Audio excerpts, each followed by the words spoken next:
Hey guys, Scourge McDuck or SMD here. In this video I will be showing you how to jungle as Huskar. First off, jungling is usually worse than having a 4 position, so keep that in mind when trying to implement this strategy in real games. With that said, I first saw this being done by professional team Virtus Pro, being played by Save, and there are definitely some strong points that make this strategy semi-viable. For example, you can farm an armlet in about 6 minutes on average and immediately go Roshan, only being level 5 or 6. However, there might be some RNG involved while roshing if he bashes you a lot, but I have generally found that I can kill him. Assuming you rosh immediately after purchasing armlet and immediately once rosh respawns, this can lead to your team getting an insane advantage early on, getting a second Aegis, a cheese, and an Aegis shard before the 20-minute mark. Ideally, you want to pick jungle Huskar when you have an offlaner that can solo versus the enemy's safe lane duo, or you have an offlaner that will demolish the enemy's carry if given a 1v1, making their supports have to choose between pressuring you in the jungle and losing their safe lane, or letting you free farm if they want to win their safe lane. So to play jungle Huskar, you can start with a Quelling Blade and a Blades of Attack. If your team doesn't need the wards, you can also buy one,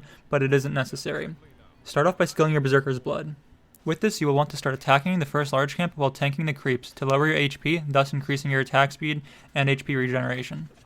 Once you get low and the attack speed starts adding up, you'll want to walk away from the camp so you don't die while continuing to attack, and then you want to just kite the creeps. Initially, you will farm somewhat slow until you are level 2, but then you can cast your burning spears on the creeps, which will re-aggro the camp because of the damage over time being applied. So at this point, you can stay far away from the camp and make it so you aren't taking any damage, and just auto-attack the creep that comes closest to you while they constantly aggro out. Also something to note is that Burning Spears has a higher cast range while manually cast. While you have Burning Spears on auto cast, you have 400 attack range while using the ability. But if you manually cast the ability, you will have 450 cast range, which can be useful for aggroing the creeps out of the camps and for chasing down heroes once you leave the jungle. Now that you know how to jungle with Huskar, repeat this process until you have an armlet, then buy a smoke and go Rosh.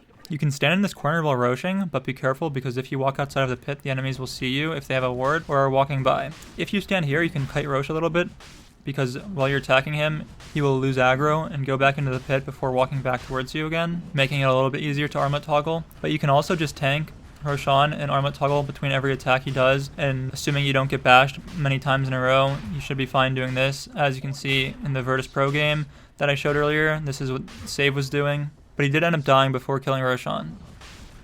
Something else to note while standing here is that you might fog Roshan as he's walking back to hit you, and you won't hear the attack coming through, which might make armlet toggling a bit harder.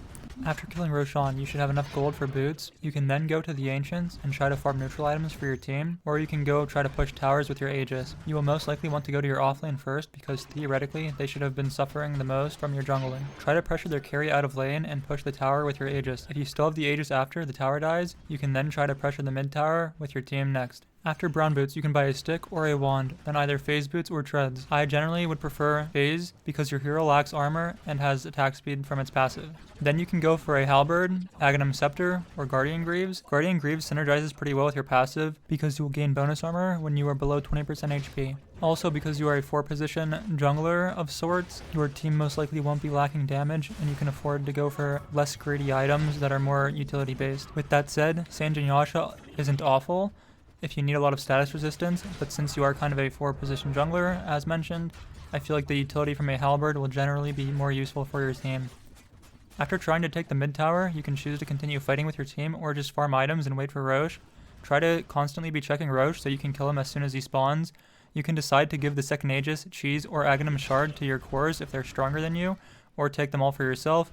But with this power spike, you should really look to start closing out the game, as you've probably taken a lot of space from your cores, and Huskar isn't the hardest scaling hero in the game, especially from the 4 position. The biggest weakness to this strategy are, as mentioned, losing your side lanes while you jungle. If your side lanes do lose hard, it might also free up the enemy supports to pressure you in the jungle. If you do fail trying to kill Rosh or get really unlucky with bashes, the enemies might get a free Rosh kill for themselves, and you will have a really hard time recovering since you're supposed to be a support, and now you have no disables and no gold and no Aegis. And you've probably griefed your team's lanes by jungling. To sum up this strategy, I would say it's high risk, but also high reward, and potentially getting an Aghanim shard before minute 20 for free is situationally OP. With that said, thanks for watching, hope you learned something, and make sure to buy the Cuts fan package as well as following our Twitter and my personal Twitter. Also, feel free to leave any feedback in the comment section or tweet at me. Thanks again. You still dying out of tips.